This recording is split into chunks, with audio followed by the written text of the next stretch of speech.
Hey guys, so Apple released its new update for all of its devices, and today we will cover iOS 16.3 and I will guide you through all of the new features. So first of all, a rather small update. If you open up your settings and go to the emergency SOS feature, it now says call with hold and release. Before it was only call with hold. So after the countdown, you actually have to release the button in order to use the emergency call. We also have a brand new feature right here, which is call quietly. This one deactivates all of the flashlight signals and alarm sounds during your emergency call, which is a very good addition. Next up, we got the new wallpaper for Black History Month. We now have a whole new section in our watch face gallery named Unity. And next to the older design, we have the new released Unity Mosaic wallpaper. This one is even customizable and you can even change a few accent colors. Another feature that was only available in the US up until now is the advanced data protection. If you click on your Apple ID, then click on your iCloud settings and scroll all the way down and click on advanced data protection. As I already said, this one was only available in the US up until now, but now everyone has access to this feature. This one is basically an end-to-end encryption. Even in the case of a data breach in the cloud, your data will be protected, and not even Apple have access to those data. And further down, you will see all of the apps that are protected by it. Another quick 16.3 update is related to your HomePod. So there are improvements in the background noises.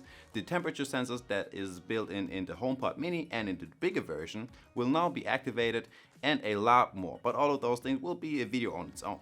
Alright, for the next feature we have to go back to the settings and to our Apple ID. Then click on password and security, and right here we have a new feature which is add security keys.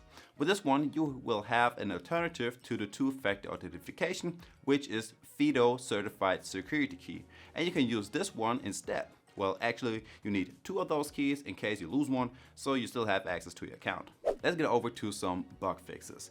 In Freeform, you'll sometimes have the problem the lines that you either drew with your fingers or the Apple Pencil, that those lines were not correctly displayed on shared boards. Apple says that they fixed that problem now. Another bug that sometimes occurred is that your background picture on your lock screen sometimes didn't appear and you simply had a black screen. So that's another bug that Apple fixed. A smaller problem that sometimes happens is that your widgets on your home display were not up to date and not correct, but now with the iOS 16.3 it should work better.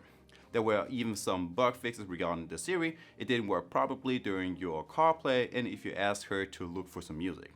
Also, a very big part of the 16.3 update was the security updates. If we head over onto the Apple security website, you see all the devices that got updated with the new iOS 16.3 update, or even other devices like your Apple Watch with the Watch OS 9.3. Now, performance-wise with the new update, I really cannot complain at all. I didn't have any new bugs, lags, or slow performance. Everything on my iPhone 13 still works as good as always. Of course, that's just my personal experience with that update, but maybe someone else has some more problems. And guys, that's already it for today. If you liked the video, make sure to hit the like button and subscribe to my channel. And with that being said, I will see you in the next one. Peace.